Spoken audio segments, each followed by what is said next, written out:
السلام علیکم ورحمۃ اللہ وبرکاتہ۔ ایک سوال ہے ہمارے بھائی کی طرف سے، کیا شیطان کوئی کیفیت بھی طاری کر سکتا ہے یا وہ صرف وسوسے دے سکتا ہے؟ جواب فضیلت الشیخ مفتی عبدالکبیر حافظہ اللہ۔ اور مزید ویڈیوز کے لیے ہمارے چینل توحید اسلامک ٹی وی کو سبسکرائب لازمی کریں۔ جزاک اللہ۔ شیطان دو قسم کے ہیں۔ ایک وہ شیطان جو ہمیشہ انسان کے دشمنی میں لگا رہتا ہے اور فرشتے کے مقابلہ میں آ کر فرشتہ اچھائی کی طرف بلاتا ہے اور شیطان جو ہے وہ برائی کی طرف بلاتا ہے۔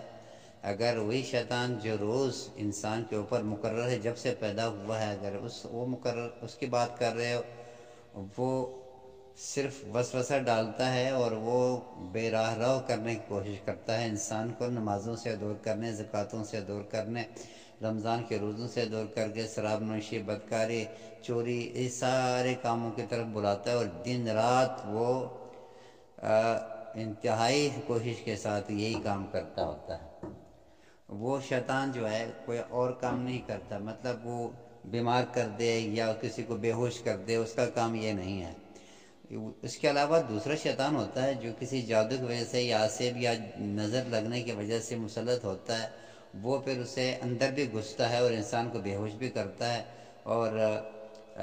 اور بھی بیماریاں، کئی قسم کی بیماریاں، حتیٰ کہ کینسر جیسی بیماریاں بھی اس سے طاری ہو جاتی ہے۔ لیکن یہ شیطان اپنی طرف سے نہیں کر رہا، وہ ہوتا جو اللہ کی مشیت، اللہ جس کو بیمار کرنا چاہے، جس طرح جس انداز سے اپنی حکمت کے ساتھ، اپنی آزمائش کے ساتھ جو انسان کو آزمانا چاہے تو اس طریقے سے ہوتا ہے۔